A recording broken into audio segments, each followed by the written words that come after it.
চৈত্রের শেষ দিনে নানা আয়োজনে পুরনো বছরকে বিদায়। 1433কে বরণে বৈশাখী শোভাযাত্রার প্রস্তুতি চারুকলায়, রমনায় নিশ্চিদ্র নিরাপত্তা।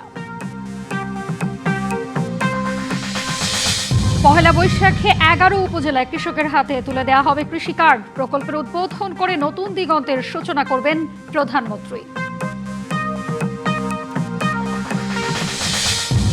গণভোটের রায় বাস্তবায়ন না করে জাতিসংঘে প্রতারণা করেছে বিএনপি। অভিযোগ জামায়াত আমিরের কারো জমিদারি না মানার ঘোষণা। হামু উপসর্গ নিয়ে 24 ঘন্টায় আরো 7 শিশুর মৃত্যু। ছোঁয়াচে হওয়ায় শিশুদের নিয়ে জনাকীর্ণ স্থান এড়িয়ে চলার পরামর্শ চিকিৎসকদের। যুদ্ধ পরিস্থিতিতে তৈরি পোশাক খাতে মরার উপর খাঁড়ার ঘা। ফার্নেস অয়েলের মূল্য বৃদ্ধি। জ্বালানি পরিস্থিতি সামলাতে উচ্চ পর্যায়ে মন্ত্রিসভা কমিটির গঠন। এবং তেহরানে আবারও হামলার কথা ভাবছে ট্রাম্প। তথ্য ওয়াল স্ট্রিট জার্নালে। ইরানি বন্দর অবরোধের ঘোষণায় বিশ্ববাজারে বেড়েছে তেলের দাম। আজ বাংলা 1432 সনের শেষ দিন। পুরনো বছরের সব হিসেব মিটিয়ে নতুনকে বরণের প্রস্তুতিতে ব্যস্ত গোটা রাজধানী। এই সময়টাতে নগর জুড়ে বাড়ে সাংস্কৃতিক আয়োজন আর চারুকলায় শেষ মুহূর্তের প্রস্তুতি, যেখান থেকে ছড়িয়ে পড়ে নববর্ষের মূল আবহ। আর রমনা বটমূলের ছায়ানটে বর্ষবরণের অনুষ্ঠান ঘিরে নিশ্চিদ্র নিরাপত্তা ব্যবস্থা নেওয়া হয়েছে। বৈশাখ এলো রে, বাঘের দেশ বাংলাদেশে বৈশাখ এলো। বাংলা নববর্ষের সূচনা সেই মুঘল আমলে সম্রাট আকবর বাংলা সং চালু করেছিলেন। সময়ের সাথে সেই প্রথা রূপ নিয়েছে উৎসবে। আর রাজধানীতে যার সবচেয়ে বর্ণিল আয়োজন ঢাকা বিশ্ববিদ্যালয়ের চারুকলা অনুষদের শোভাযাত্রা। বৈশাখ এলো রে, বাঘের দেশ বাংলাদেশে বৈশাখ এলো রে। নববর্ষকে ঘিরে মাসব্যাপী ব্যস্ত সময় পার করেছে চারুকলার শিক্ষার্থীরা। অক্লান্ত পরিশ্রমে তাদের হাতের তুলির ছোঁয়ায় তৈরি হয়েছে বড় বড় মুখোশ, প্রতীকী ও নানান রঙিন শিল্পকর্ম। বৈশাখের ভিড় এড়াতে আগের দিনই অনেকেই বন্ধু বান্ধব ও পরিবার নিয়ে ঘুরছেন চারুকলায়। এবারের বৈশাখটা বেশি এক্সাইটমেন্ট কাজ করতেছে, কারণ এর আগের বিগত 2-3 বছরে যে বৈশাখটা হয়েছে এটা রমজানে হয়েছে। এখানে এসে ভালোই লাগছে, সবকিছু অনেক সুন্দর করে সাজানো। একটা আগেই বৈশাখের আগে একটা বৈশাখ বৈশাখ ফিল পাওয়া যাচ্ছে। সব প্রস্তুতি শেষ, তাই আমরা এখন ক্লাস নেই, দেখতে আসলাম আগের দিন যে কেমন প্রস্তুতি হয়েছে। প্রত্যেকবারে আসি, এবারও আসলাম, খুবই ভালো লাগছে। এবারের উৎসব হবে সকল বাঙালির মিলন মেলা, যেখানে সবাই একসঙ্গে একতাবদ্ধ হয়ে নতুন বছরকে বরণ করবে। আমরা তো এখানে প্রতি বছরই চেষ্টা করি যে নতুন নতুন কোনো কিছুই আসলে সংযোজন করতে। এই নববর্ষকে উদযাপন করতে গিয়ে যেন আমাদের মধ্যে ওই যে যত বেশি লোকজন অ্যাটেন্ড করবে, অন্তর্ভুক্তি হবে, অর্থাৎ কালচারাল অন্তর্ভুক্তির এখানে একটা বিষয় আছে। তো সবভাবেই আমরা চেষ্টা করছি এবং আমাদের সাথে ক্ষুদ্র জাতি গোষ্ঠীগুলো অংশগ্রহণ করছে। এদিকে রমনা বটমূলে ছায়ানটের বর্ষবরণের আয়োজনের প্রস্তুতিও শেষ করে এনেছে আয়োজকরা। নিরাপত্তার চাদরে ঢেকে ফেলা হয়েছে গোটা উদ্যান। বাংলা নববর্ষ উদযাপন উপলক্ষে শাহবাগ, টিএসসি, সোহরাওয়ার্দী উদ্যান, রবীন্দ্র সরোবর, হাতিঝিল, মানিক মিয়া এভিনিউ, বাংলা একাডেমি এবং রমনা বটমূল সহ রাজধানীর যে সকল স্থানে বর্ষবরণ অনুষ্ঠান আয়োজন করা হচ্ছে, সেই সকল স্থানে নিরাপত্তা নিশ্চিত করতে র্যাব কর্তৃক যথাযথ ব্যবস্থা গ্রহণ করা হয়েছে। নতুন বছর 1433কে বরণের মাধ্যমে পুরনো সব গ্লানি মুছে ফেলার অপেক্ষায় এখন গোটা বাঙালি। মাজুমা ফরোজ নীলিমা, ডিবিসি নিউজ, ঢাকা। ঢাকা বিশ্ববিদ্যালয়ের চারুকলা অনুষদে চলছে পহেলা বৈশাখ আয়োজনের শেষ মুহূর্তের প্রস্তুতি। সেখান থেকে যুক্ত হচ্ছেন সহকর্মী শুভ খান। শুভ, রাত পোহালেই 1433 নতুন বর্ষবরণের উৎসব কেমন দেখছেন? আমরা কিন্তু জানি যে এবারের নববর্ষ রাজনৈতিক এবং সাংস্কৃতিক উভয়ভাবেই কিন্তু আমরা একটু উদযাপনের ভিন্ন চিত্র দেখতে পাচ্ছি। তো কালকে সারা দিনের কর্মসূচি কি রয়েছে এবং প্রধান আকর্ষণ কি থাকবে? জি হাবিব, আসলে দুপুর থেকে আমি ঢাকা বিশ্ববিদ্যালয় চারুকলায় রয়েছে। এখানে কিন্তু বৈশাখের আগের দিনেই বৈশাখের যে একটা আমেজ, সংস্কৃতি, গান বাজনা, পরিবার সহ আসলে বৈশাখ উপভোগ করা, সেটি কিন্তু আসলে আমরা দুপুর থেকে আজকে দেখতে পেরেছি। এবং এই মুহূর্তে আমি যে জায়গাটিতে দাঁড়িয়ে আছি, এই আমার পেছনেই দেখতে পাচ্ছেন আসলে এবারের যে বৈশাখের যে পদযাত্রা, যে পুনরুত্থানের যে আবির্ভাব, যে 32কে পেরিয়ে 33কে আসলে বর্ষবরণ, সেই বর্ষবরণের জন্য যে সকল জিনিস আসলে সৃজনযোগ্যতা দিয়ে তৈরি করা হয়েছে, প্রায় মাসব্যাপী যে কর্মযজ্ঞ সেটি কিন্তু আসলে দেখতে পাচ্ছেন এই মুহূর্তে একদম শেষ সময়ের যে আসলে কর্মযজ্ঞ সেটি কিন্তু আসলে চলছে। মানে রঙের তুলি আপনার একদম যতটুকু কাজ বাকি রয়েছে সেটুক কিন্তু আসলে করা হচ্ছে। সবাই অনেক ব্যস্ত সময় কিন্তু পার করছে। আপনাকে যদি আমি একটু ভিতরে নিয়ে দেখানোর চেষ্টা করি, যেখানে কবুতর রয়েছে, ঘোড়া রয়েছে, হাতি রয়েছে এবং এখানে মোরগ রয়েছে। দেখতেই পাচ্ছেন যে একদম শেষ সময়ের যে প্রস্তুতি সেটি কিন্তু চলছে এবং সকাল 9টায় কিন্তু যে শোভাযাত্রা বা বৈশাখী যাত্রা সেটি কিন্তু আসলে সকাল 9টা বাজে 9টায় অনুষ্ঠিত হবে এবং এই যে জিনিসগুলো বানানো হয়েছে এগুলো কিন্তু আসলে আপনার সকালেই ঠেলা গাড়িতে, কোনোটা ঠেলা গাড়ি, কোনোটা গাড়িতে করে কিন্তু এখান থেকে নেওয়া হবে এবং এরপরে কিন্তু আসলে যে যাত্রাটি সেটি কিন্তু আসলে পালন করবে।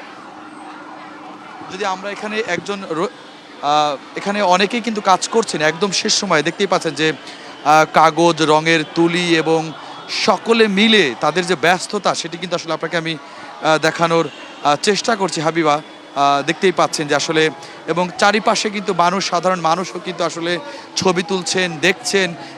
এগুলোই কিন্তু আসলে সকালে যে শোভাযাত্রা তার জন্য কিন্তু আসলে নিয়ে যাওয়া হবে এবং প্রায় দীর্ঘ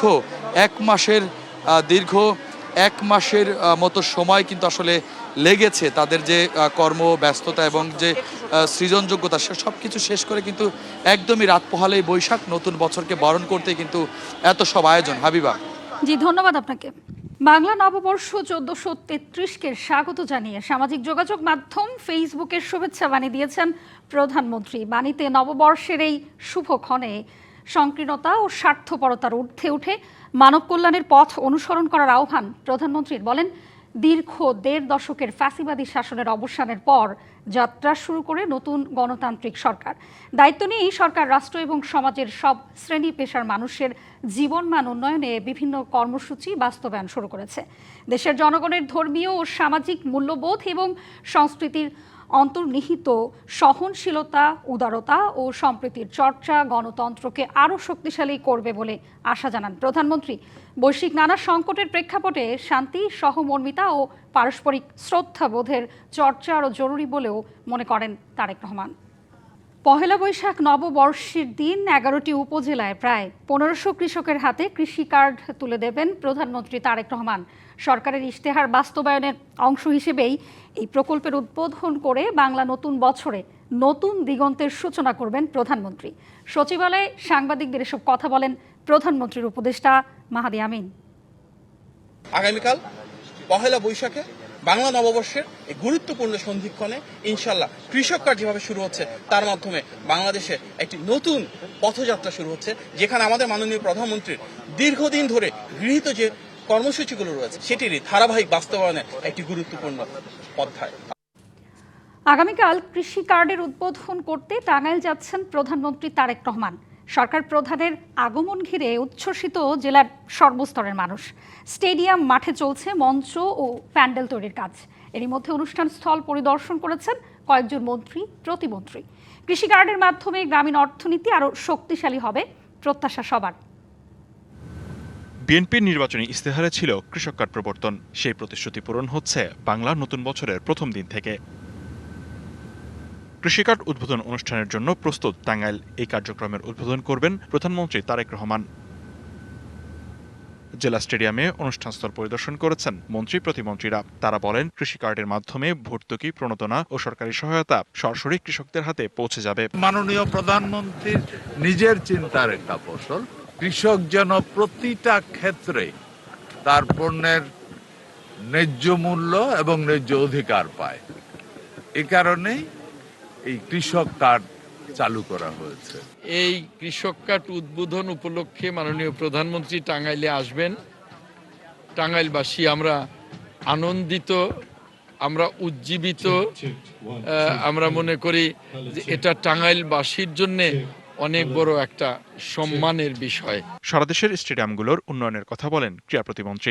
জানানো হয়, কৃষি, মৎস্য ও প্রাণী সম্পদ খাতকে সমন্বিতভাবে এগিয়ে নিতে কাজ চলছে। টাঙ্গাইল স্টেডিয়াম থেকে শুরু করে আমাদের সারা বাংলাদেশেই আমরা মাঠ সংরক্ষণের জন্য ইতিমধ্যে আমাদের মাননীয় প্রধানমন্ত্রী একটি নির্দেশনা আমাদেরকে দিয়েছেন। তা আশা করি আপনাদের এই টাঙ্গাইল স্টেডিয়ামের গ্যালারি থেকে শুরু করে জিমনেশিয়াম যেখানে যেখানে যে সমস্যা রয়েছে সেগুলো আমরা দ্রুতই সমাধান করব। আগামীকালের প্রোগ্রামের ব্যাপারে অত্যন্ত আনন্দিত, গর্বিত যে মাননীয় প্রধানমন্ত্রী কৃষক কার্ড এই টাঙ্গাইল থেকে উদ্বোধন করবেন। এটি ঐতিহাসিক একটি দিন। কৃষকদের ডিজিটাল প্ল্যাটফর্মে নিয়ে আসতেই কৃষিকার্ড একটি যুগান্তকারী উদ্যোগ। এতে গ্রামীণ অর্থনীতি আরও শক্তিশালী হবে বলে প্রত্যাশা সবার। কারো পারিবারিক রাজতন্ত্র, ফ্যাসিজম জাতির উপর চালানো হলে তা রাজনৈতিকভাবে বরদাস্ত করা হবে না। জুলাইয়ের বিপক্ষে অবস্থান নিয়ে সরকার পার পাবে না, এমন মন্তব্য করেছেন জামায়াতের আমির। আর বিরোধী দলীয় চিফ হুইপ বলেছেন, জুলাই সনদকে বিএনপি দলীয় ইশতেহারে পরিণত করে গণরায়কে বৃদ্ধাঙ্গুলি দেখিয়েছেন। কখনো পলিটিক্যাল ক্রাইসিস। রাজধানীর কাকরাইলে ইনস্টিটিউশন অব ডিপ্লোমা ইঞ্জিনিয়ার্সে গণভোটের রায়ের বিরুদ্ধে সরকার সংকটের মুখোমুখি দেশ শীর্ষক জাতীয় সেমিনারের আয়োজন করে 11 দলীয় ঐক্য। পার্লামেন্ট বয়কট নামে একটা কেস আছে, পার্লামেন্ট বয়কট কেস। জোটের শীর্ষ নেতারা অভিযোগ করেন, দেশের বর্তমান সংকটের জন্য বিএনপি দায়ী। তারা বলেন, রাজনৈতিক অস্থিরতা ও বিভাজনের মাধ্যমে দেশকে অনিশ্চিত অবস্থায় নিয়ে যাওয়া হয়েছে। ক্ষমতা এসে 1.5 মাস পারেননি, 42,000 কোটি টাকার মতো ব্যাংক থেকে আপনারা লোন করেছেন। সব জায়গায় আপনারা হাত দিচ্ছেন, অমুককে সরাও, অমুককে পাল্টা, অমুককে রিজাইন করো। আপনার অবস্থা দেখে মনে হয় সেই কর্তৃত্ববাদী ফ্যাসিবাদের দিকে আপনি ধাবিত হয়েছেন। প্রধানমন্ত্রীকে চিন্তা করতে হবে যে যতই কিছু করুক না কেন শেষ পর্যন্ত দায়ভারটা আপনার উপরে আসবে। আপনার মাও বলেছে সংবিধান ছিঁড়ে ফেলায় দাও। কেন বলেছেন? এখানে অনেকগুলি বৈষম্য রয়েছে। বিরোধী দলীয় চিফ হুইপ অভিযোগ করেন, বিএনপি দেশকে দুর্যোগের দিকে ঠেলে দিয়েছে, তাই এর দায়ভারও তাদেরকেই নিতে হবে। 16 বছরের ধ্বংসযজ্ঞের পরে, এই অন্তর্বর্তী সরকারের পরে এই নতুন সরকার খুব সহজেই দেশের এই ধরনের সংকট সামাল দিতে পারবে না। এটা খুবই কমন সেন্স, এটা আমরা সকলেই জানি। অন্তর্বর্তী সরকারের গত 1.5 বছরে যেই জিনিসটা আমরা আলাপ করেছি, এখন আমাদেরকে ঠিক সেই বিষয় নিয়ে কথা বলতে হচ্ছে, সেই বিষয় নিয়ে আলাপ করতে হচ্ছে, সেই বিষয় নিয়ে আবারও আন্দোলনের প্রস্তুতি নিতে হচ্ছে। এবং জাতিকে এই দুর্যোগে টেনে এনেছে বিএনপি, ফলে বিএনপিকে এর দায়ভার এবং এর পরিণতি ভোগ করতে হবে। প্রধান অতিথির বক্তব্যে জামায়াতের আমির বলেন, জুলাই পরবর্তী বাংলাদেশ কারো রাজনৈতিক চাপ বা চোখ রাঙানিতে পরিচালিত হবে না। জুলাই যুদ্ধের মধ্য দিয়ে যেই প্রজন্ম, যেই দেশ গড়ে উঠেছে, এই দেশ কারো চক্রাঙ্গানির পরোয়া করে না। অতীতে যারাই আচরণ করেছে তাদের পরিণতি চোখের সামনেই দেখতে পাচ্ছেন। মনে রাখবেন, অপকর্ম করলে আগেরটার চাইতে পরের পরিণতি আরো ভয়ঙ্কর হবে। অপসংস্কৃতি যেখানেই হোক, ইনশাল্লাহ আমরা বসে বসে আঙ্গুল চুষব না।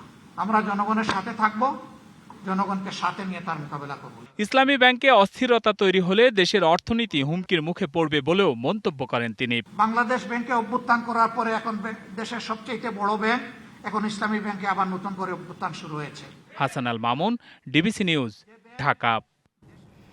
বিএনপির 36টি সংরক্ষিত নারী আসনে মনোনয়ন প্রত্যাশীদের সাক্ষাৎকার 16 এপ্রিল থেকে। দলের টিকিট পেতে নিজের এলাকা নিয়ে ভবিষ্যৎ পরিকল্পনা জানাতে পার্লামেন্টারি বোর্ডের মুখোমুখি হতে হবে তাদেরকে। ত্রয়োদশ সংসদের সংরক্ষিত আসনে নির্বাচনে বিএনপির মনোনয়ন ফর্ম কেনা ও জমাদানের শেষ দিনে রোববারও উৎসব মুখর ছিল নয়াপল্টনের কেন্দ্রীয় কার্যালয়। নির্ধারিত সময় শেষ হলেও অনেকে মনোনয়ন ফর্ম জমা দিতে না পারায় আজও মনোনয়ন ফর্ম জমা নিচ্ছে বিএনপি। এদিকে জামায়াতের সংরক্ষিত আসনের জন্য প্রার্থীদের মনোনয়নপত্র জমা দিতে হবে 21 এপ্রিলের মধ্যে। এ বিষয়ে আগামীকাল সকালে মগবাজারে জামায়াতের প্রধান কার্যালয়ে দলের কেন্দ্রীয় নির্বাহী পরিষদের বৈঠক হওয়ার কথা রয়েছে। সংসদে বিরোধী দলের কোটা হিসেবে 68 সংসদ সদস্যের আনুপাতিক হারে জামায়াত পাবে 12টি আসন। 24 ঘন্টায় হাম ও উপসর্গ নিয়ে আরও 7 শিশুর মৃত্যু হয়েছে। এর মধ্যে 2 শিশুর হামে মৃত্যুর নিশ্চিত করেছে স্বাস্থ্য অধিদপ্তর। এছাড়াও সারা দেশে হাম শনাক্ত হয়েছে 82 জনের। সম্প্রতি দেশে হামের সংক্রমণ বেড়ে যাওয়ায় শিশুদের নিয়ে হাসপাতালে ভিড় করছেন অভিভাবকরা। তবে বিশেষজ্ঞরা বলছেন, শরীরে হামের অন্যতম উপসর্গ গুটি বা র্যাশ আসলেই আতঙ্কিত হবার কিছু নেই, কারণ অন্য রোগের কারণেও এমন লক্ষণ দেখা দিতে পারে। হাম ছোঁয়াচে হওয়ায় চিকিৎসকরা শিশুদের নিয়ে যে কোনো জরাকীর্ণ স্থান এড়িয়ে চলার পরামর্শ দিচ্ছেন। নরসিংদী থেকে হামে আক্রান্ত হয়ে মহাখালীর সংক্রামক ব্যাধি হাসপাতালে নিয়ে আসা হয় 6 মাসের প্রিয়সী বর্মনকে। সুস্থ হয়ে বাড়ি ফিরে যাচ্ছে সে। 6 হাসপাতাল ঘুরে একই হাসপাতালে আসা নারায়ণগঞ্জের 10 মাস বয়সী আয়েশাও সুস্থ হয়ে ফিরছে বাড়িতে। 7 দিন চলতেছে যে হাম হয়েছে। হামের পাশাপাশি জ্বর ছিল, ঠান্ডা ছিল, কাশি ছিল। এখন সুস্থ হয়েছে আর কি। প্রথম আমরা গেছিলাম আপনার মাওতাল গেছি, ওই জায়গায় সিট ছিল না, বলছে দেরি হইতে পারে। পরে গেছি কর্মীটলা গেছি, ওই জায়গায় রাখে নাই। পরে গেছি আবার এই যে শ্যামলী শিশু হসপিটালে, ওই জায়গায় রাখে না, আরো 2টাতে গেছিল, লাস্টে এই জায়গায় রাখছে। স্বাস্থ্য বিশেষজ্ঞদের মতে হাম অত্যন্ত সংক্রামক ভাইরাসজনিত রোগ, তবে চিকিৎসার ক্ষেত্রে উপসর্গ নিশ্চিত হয়ে চিকিৎসা দিতে হবে। পাবলিক হেলথ, ওখানে আমরা স্যাম্পল পাঠাই। আমরা যতগুলো স্যাম্পল পাঠিয়েছি তা 50% ক্ষেত্রে নিয়ে যাচ্ছে অ্যান্টিবডি পজিটিভ আসছে। যখন একটা এপিডেমিক ঘটে বা আউটব্রেক ঘটে তখন আমাদেরকে ডেফিনেশন অনুযায়ী হয়তো তাকে হাম বলতে হয়েছে, হাম নাও হতে পারে, কারণ অনেক রোগ আছে, জ্বর হয়, র্যাশ হয়, হয়তো হাম না। বাচ্চাদের ক্ষেত্রে এই জন্য আরও অনেক ভাইরাস আছে। হাম ছোঁয়াচে রোগ হওয়ায় পহেলা বৈশাখের উৎসবে শিশুদের বাইরে বের না করার পরামর্শ চিকিৎসকদের। এই উৎসবের ভিতরেও কিন্তু আমার হাম রোগীটা ছড়াতে পারে। আপনারা যদি উৎসবটা একটু বাসায় বসে করেন, অতি জনতার মধ্যে না যান, তাহলে মনে হয় সবচেয়ে বেশি ভালো হয়। কারণ এই একটা বাচ্চা তো আপনার 14 দিন হয়তো তার ভিতরে এই জীবাণুটা সুপ্ত অবস্থায় থাকে, আর জ্বরটা আসার সাথে সাথে গায়ের ভিতরে র্যাশ হয় না, 4 দিন পরে র্যাশ হয়। চিকিৎসকরা বলছেন হামের রোগী শনাক্ত হলে দ্রুত আইসোলেশন নিশ্চিত করা জরুরি। অবহেলা করলে সমাজে মহামারী আকারে ছড়িয়ে পড়তে পারে। তাহসিনা জেসি, ডিবিসি নিউজ, ঢাকা। ফার্নেস অয়েলের দাম এক ধাক্কায় লিটারে প্রায় 25 টাকা বাড়ায় শঙ্কিত উদ্যোক্তারা। তাদের আশঙ্কা, এর ধারাবাহিকতায় বিদ্যুতের দাম বাড়লে উৎপাদন ব্যয় আরও বাড়বে। তৈরি পোশাক শিল্প মালিকদের অভিযোগ, এমনিতেই মধ্যপ্রাচ্যের যুদ্ধের প্রভাবে পণ্যের উৎপাদন ব্যয় বেড়েছে প্রায় 25%। তার উপর জ্বালানি সংকটে প্রতিদিনই কারখানায় লোডশেডিং হচ্ছে 5 থেকে 6 ঘন্টা। এর উপর ফার্নেস অয়েলের দাম বাড়ায় এখন বিদ্যুতের ঘাটতি দেখা দিলে শিল্পের সংকট প্রকট হবে। দেশের মোট রপ্তানি আয়ের প্রায় 85% আসে তৈরি পোশাক খাত থেকে, কিন্তু ট্রাম্পের শুল্ক ধাক্কা আর ইরানে মার্কিন ইসরায়েলি আগ্রাসে এখন প্রায় কুপোকাত প্রধান এ রপ্তানি খাত। শিল্প উদ্যোক্তারা বলছেন যুদ্ধের কারণে এরই মধ্যে প্রায় সব ধরনের সুতার দাম বেড়েছে কেজিতে 40 থেকে 60 সেন্ট পর্যন্ত।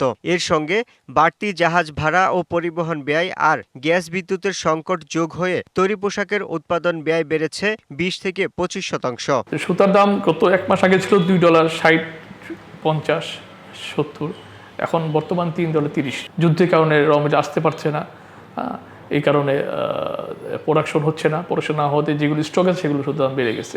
আবার জ্বালানি সংকট। হ্যাঁ, তো আসলে এই যে শিল্প মালিকরা আগামী 6 মাস পর কি হবে এটা বোঝা মুশকিল। শিল্প মালিকরা জানালেন যুদ্ধ শুরু থেকে দৈনিক গড়ে 5 থেকে 6 ঘন্টা লোডশেডিং পোহাতে হচ্ছে কারখানাগুলোকে। এখন ফার্নেস অয়েলের দাম এক লাফে লিটারে 24 টাকা 59 পয়সা বাড়ায় বিদ্যুতের উৎপাদন কমলে সংকট আরও বাড়বে। আমাদের ধরে একটা ইউনিটে 5-7-10 হাজার ওয়ার্কার, তাহলে 1 ঘন্টা বসে থাকলে 10,000 ওয়ার্কারের যদি যার সর্বনিম্ন বেতন তার 25,000 টাকা, তাহলে তা আমরা যদি মিনিট, ঘন্টা, ডে হিসাব করি কত টাকা পড়ে, তো সেখানে যে 5 ঘন্টা যদি লোডশেডিং থাকে, আমি তো ওই কর্মচারী, ওই শ্রমিকরে আমি তো কম বেতন দিতে পারবো না। উদ্যোক্তাদের শঙ্কা, তৈরি পোশাক সহ রপ্তানিমুখী বৃহৎ শিল্পে এখন জ্বালানির দাম বৃদ্ধির ধাক্কা সামলানোর সক্ষমতা নেই। যদি এই ধারা অব্যাহত থাকে আরও 2-3 মাস বা আরও 2 মাস, এইটা আমরা আপাতত যে দেখতেছি, আমরা আমাদের রপ্তানি গার্মেন্টস শিল্পের কথা বলি, আমাদের মিনিমাম 30% রপ্তানি লেস হয়ে যাবে। কারণ আপনি দেখেছেন যে গত 8 মাস ধারাবাহিকভাবে আমাদের রপ্তানি কিন্তু ডাউনের দিকে যাচ্ছে। উদ্যোক্তারা বলছেন দেশের শিল্প খাতে ব্যবহৃত জ্বালানির দাম সহনীয় রাখার পাশাপাশি নিরবচ্ছিন্ন সরবরাহ নিশ্চিত করতে না পারলে বাধাগ্রস্ত হবে রপ্তানি, হোঁচট খাবে দেশের অর্থনীতি। Yusuf Rana, DBC news, Dhaka. বৈশ্বিক অস্থিরতার প্রভাবে দেশের জ্বালানি ও বিদ্যুৎ খাতে যে চাপ তৈরি হয়েছে তা সামলাতে বিদ্যুতের পাইকারি ও খুচরা দাম সমন্বয়ের উদ্যোগ নিয়েছে সরকার। এ উদ্দেশ্যে অর্থমন্ত্রীকে আহ্বায়ক করে একটি উচ্চ পর্যায়ের মন্ত্রিসভা কমিটি গঠন করা হয়েছে। এক প্রজ্ঞাপনে জানানো হয়, কমিটিতে বিদ্যুৎ, জ্বালানি ও খনিজ সম্পদ মন্ত্রী এবং বাণিজ্য মন্ত্রী সদস্য হিসেবে থাকছেন। এছাড়া অর্থ বিভাগ, বিদ্যুৎ বিভাগ এবং জ্বালানি ও খনিজ সম্পদ বিভাগের সচিব কমিটির সদস্য হিসেবে দায়িত্ব পালন করবেন। পাইকারি ও খুচরা পর্যায়ে বিদ্যুতের দাম পুনর্নির্ধারণের প্রয়োজনীয়তা যাচাই করবে কমিটি। পর্যালোচনার শেষে তারা মন্ত্রিসভার বৈঠকের জন্য সুস্পষ্ট প্রস্তাব উপস্থাপন করবেন।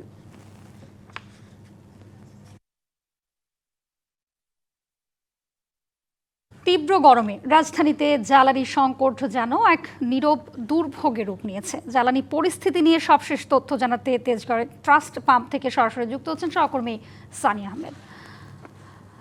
সানি, কাল তো উৎসবের একটি দিন, স্বভাবতই অনেকেই পরিবার পরিজন নিয়ে বের হবেন। তো এই উৎসবের আগের রাতে গাড়ির ভিড় কেমন দেখছেন পাম্পে, এবং চাহিদা মতো তেল পাচ্ছেন কিনা গ্রাহকরা? হাবিবা, এখানে উপচে পড়া ভিড়। আপনি যেটা বলছিলেন যে পরিবার পরিজন নিয়ে ঘুরতে পারে কালকে মানুষজন, আজকে আমি দেখেছি এখানে বাচ্চা কিংবা হয়তো তাদের কারোর সাথে কথা বলে জেনেছি যে তার বউকে নিয়ে এখানে এসে তেলের জন্য লাইনে দাঁড়িয়ে আছেন। হয়তো 4-5 ঘন্টা অপেক্ষা করার পরে তেল মিলবে। তবে এই যখন পরিস্থিতি, তখন যখন 5-6 ঘন্টা অপেক্ষা করে মানুষজন যখন তেল পাচ্ছে, তখন আসলে তারা উৎসাহ বোধ করছে এবং একটা তৃপ্তির ঢেকু তুলছে। তবে বেশিরভাগ মানুষ 5 থেকে 6 ঘন্টা, রাজধানীর বেশিরভাগ পাম্পগুলোতে এমন চিত্র। একই সাথে যারা বিশেষ করে জরুরি বাহনগুলো অর্থাৎ অ্যাম্বুলেন্সগুলো রয়েছে, তাদেরকেও বিপাকে পড়তে দেখেছি আজকে আমরা। এবং আপনাকে জানিয়ে রাখি যে এই মুহূর্তে আমরা রয়েছি ট্রাস্ট ফিলিং স্টেশনে। এখানে ডিজেলের খুব একটা জন্য দীর্ঘ সারি পোহাতে হচ্ছে না চালকদের, অর্থাৎ 20 থেকে 30টি গাড়ি অপেক্ষা করলেই আসলে তারা তেল পেয়ে যাচ্ছেন। এবং একই সাথে যদি জানিয়ে রাখি, যদি আপনাকে একটু দেখাই যে ব্যক্তিগত যে গাড়িগুলো রয়েছে তাদেরকেও প্রায় 6 থেকে 8 ঘন্টা অপেক্ষা করতে হচ্ছে। তবে বেশিরভাগ পাম্পে এই মুহূর্তে তেল সংকটের কারণে বন্ধ রাখা হয়েছে। এবং যদি একজন মোটরসাইকেল চালকের সাথে কথা বলি, কয় ঘন্টা ধরে আপনি অপেক্ষা করছেন? বিকাল 4টার থেকে অপেক্ষা করতেছে, এখন বর্তমানে 10:30, অর্থাৎ 6-7 ঘন্টা হচ্ছে। শুনছিলেন হাবিবা যে 6 ঘন্টা এরকম অপেক্ষা করে বেশিরভাগ চালক এভাবে 6 থেকে 8 ঘন্টা করে, বিশেষ করে ট্রাস্ট ফিলিং স্টেশনে এরকমটা খবর পাওয়া যাচ্ছে। তবে অন্যান্য যে ফিলিং স্টেশনগুলো রয়েছে, বিশেষ করে মহাখালীতে যে 2টি ফিলিং স্টেশন রয়েছে, সেখানে দেখেছি তেল সংকট দেখিয়ে তারা 5টা 30 মিনিটের পর থেকে আর তেল দিবে না বলে জানিয়ে দিয়েছে। তো হাবিবা, এই ছিল আমার কাছে সর্বশেষ। জি, ধন্যবাদ আপনাকে। বাংলাদেশের সাথে বিদ্যমান সহযোগিতা সম্পর্ক আরও জোরদার করতে আগ্রহ প্রকাশ করেছে ইউরোপীয় ইউনিয়ন। সোমবার সচিবালয়ে স্বরাষ্ট্রমন্ত্রী সালাহউদ্দিন আহমদের সাথে সাক্ষাতে এমনটাই জানান বাংলাদেশে নিযুক্ত ইউরোপীয় ইউনিয়নের রাষ্ট্রদূত মাইকেল মিলার। এ সময় পুলিশ সংস্কার, নিরাপত্তা, অভিবাসন, বিচার বিভাগের স্বাধীনতা, দুর্নীতি দমন সহ নানা বিষয়ে কথা বলেন তারা। এ সময় বিচার বিভাগের স্বাধীনতার ক্ষেত্রে বাংলাদেশ ইউরোপীয় ইউনিয়নের দেশগুলোর দীর্ঘদিনের অভিজ্ঞতাকে কাজে লাগাতে পারে বলে মনে করেন রাষ্ট্রদূত। এবছর হজ ব্যবস্থাপনায় যেন কোনো বিশৃঙ্খলা তৈরি না হয় সে বিষয়ে সরকারের কঠোর নজরদারি থাকবে বলে জানিয়েছেন বেসামরিক বিমান ও পর্যটন প্রতিমন্ত্রী এম রশিদুজ্জামান মিল্লাত। বাংলা বছরের শেষ দিনে চৈত্র সংক্রান্তির চিরায়ত হজকে সাশ্রয়ী, সহজলভ্য এবং প্রবাসী বান্ধব হিসেবে গড়ে তোলা, সবার সম্মিলিত প্রচেষ্টায় আমাদের হজ ব্যবস্থাপনাকে আরো আধুনিক এবং আন্তর্জাতিক মানের করা সম্ভব হবে ইনশাআল্লাহ। আমি প্রথমে আপনাদেরকে অনুরোধ জানাই, আর কোনো কমপ্লেন না করতে পারে বিগত দিনের মতো। আমরা আশ্বস্ত করছি এজেন্সিদের, আমরা আগামীবারে যে খরচটা হয় সেই খরচ রেখেই নির্ধারণ করতে পারি আমরা টিকিটটা। সেই সিদ্ধান্ত গ্রহণ করেছি, অন্তপক্ষে আরো 20,000 টাকার মতো আমরা কমাতে পারবো।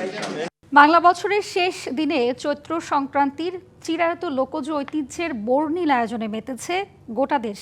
নতুন বছরে বৃষ্টির আহ্বানে জাহাঙ্গীরনগর বিশ্ববিদ্যালয়ে আয়োজন করা হয় ব্যতিক্রমী ব্যাঙের বিয়ে। এদিকে রাজশাহী ও সিলেটে বর্ষ বিদায়ী ও বরণে ছিল নানা আনুষ্ঠানিকতা।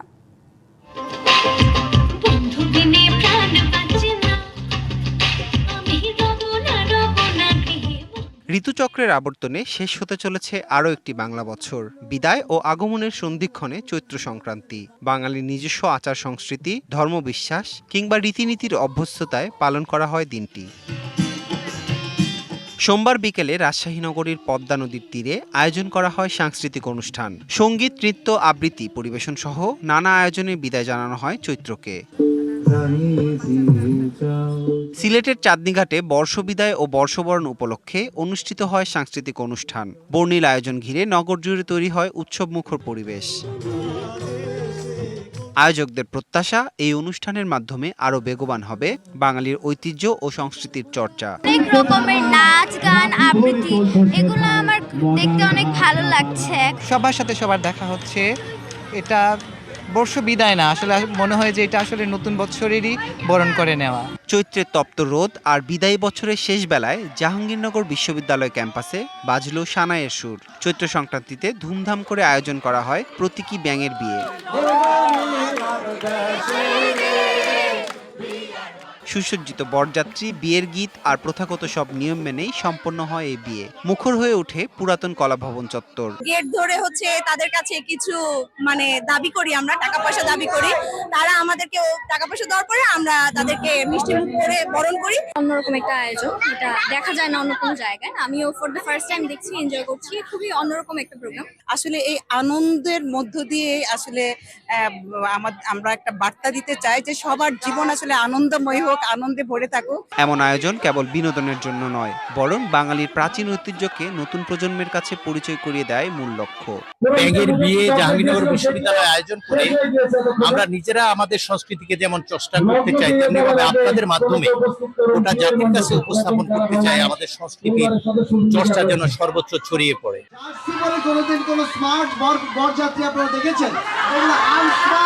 আনন্দ ঘন আয়োজনের মধ্যে দিয়েই নতুন বছরকে বরণ করে নেয়ার প্রস্তুতি চলছে বাঙালির ঘরে ঘরে।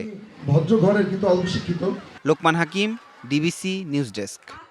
বিশ্ব বাণিজ্যের অন্যতম গুরুত্বপূর্ণ সমুদ্রপথ হরমুজ প্রণালী নিঃশর্তভাবে খুলে দিতে ইরানকে এতদিন চাপ দিয়ে আসছিলেন মার্কিন প্রেসিডেন্ট ডোনাল্ড ট্রাম্প। কিন্তু মজার বিষয় হলো এখন নিজেই সেটি বন্ধের ঘোষণা দিয়েছেন। আন্তর্জাতিক মহলে প্রশ্ন এখন, কেন ট্রাম্প এমন স্ববিরোধী সিদ্ধান্ত দিলেন? হরমুজ প্রণালী দিয়ে চলাচল করা সব ধরনের জাহাজের পথ আটকে দেবে মার্কিন বাহিনী। ডোনাল্ড ট্রাম্পের এই একটি ঘোষণা ছড়িয়েছে নতুন উত্তেজনা।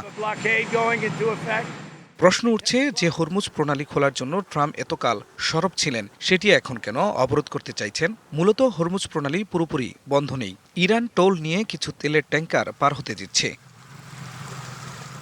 সবচেয়ে গুরুত্বপূর্ণ ব্যাপার হলো যুদ্ধাবস্থার মধ্যেও ইরান নিজেদের তেল ঠিকই রপ্তানি করছে। কেপলার তথ্য মতে ইরান প্রতিদিন গড়ে 8.5 লাখ ব্যারেল অপরিশোধিত তেল রপ্তানি করেছে, যা আগের 3 মাসের তুলনায় দৈনিক 1 লাখ ব্যারেল বেশি।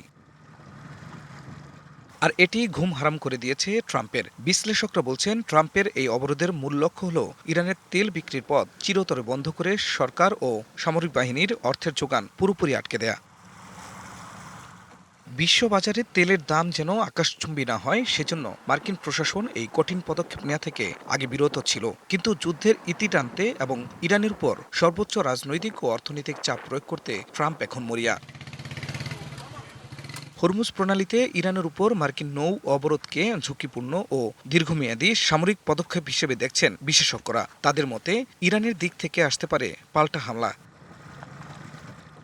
সামনেই যুক্তরাষ্ট্রের মধ্যবর্তী নির্বাচন। তেলের দাম কমানোর যে হিসাব নিকাশ ট্রাম্প করছেন, এই অবরোধের ফলে তা হিতে বিপরীত হতে পারে বলেও আশঙ্কা করা হচ্ছে। তবে লক্ষ্য অর্জনে বিশাল ঝুঁকি নিতেও এখন প্রস্তুত Trump. Khan Mohammad Mukul, DBC news desk. New Zealand series সামনে রেখে এ ও বি টিমে ভাগ হয়ে প্রস্তুতি ম্যাচ খেলেছে বাংলাদেশ, যেখানে টিম বি 228 রানে হারিয়েছে টিম এ কে। ব্যাটে বলে পারফরমেন্সে ভালো প্রস্তুতি সেরেছে টাইগাররা। টসে জিতে ব্যাটিংয়ে নেমে বড় সংগ্রহ পায় টিম এ। ওপেনার সাইফ হাসান খেলেছেন 138 রানের অনবদ্য ইনিংস। এছাড়া আফিফ করেন 34 রান এবং মেহেদি মিরাজ যোগ করেন 20 রান। 13 বলে 27 রানের ক্যামিও ইনিংস খেলেন তানজিন সাকিব। 293 রানের লক্ষ্য তাড়া করতে নেমে শুরুতেই চাপে পড়ে যায় টিম বি। 85 বলে 55 রান করেন সৌম্য সরকার। তবে অন্য প্রান্তে নিয়মিত উইকেট পতনে ছন্দ হারায় দল। 6 ওভারে 27 রান দিয়ে 4 উইকেট তুলে নিয়েছেন তাসকিন। মিরাজ ও সাকিব তুলেছেন 2টি করে উইকেট। 36 ওভার 3 বলে 164 রানে অল আউট হয় টিম বি। ডিবিসি সংবাদ এই ছিল এখনকার মতন। ডিবিসি নিউজের সংবাদগুলো পড়তে ভিজিট করুন dbcnews.tv আর ভিজিট করুন ডিবিসি নিউজের ফেসবুক পেজ এবং ইউটিউব চ্যানেলে। ডিবিসির সঙ্গেই থাকুন।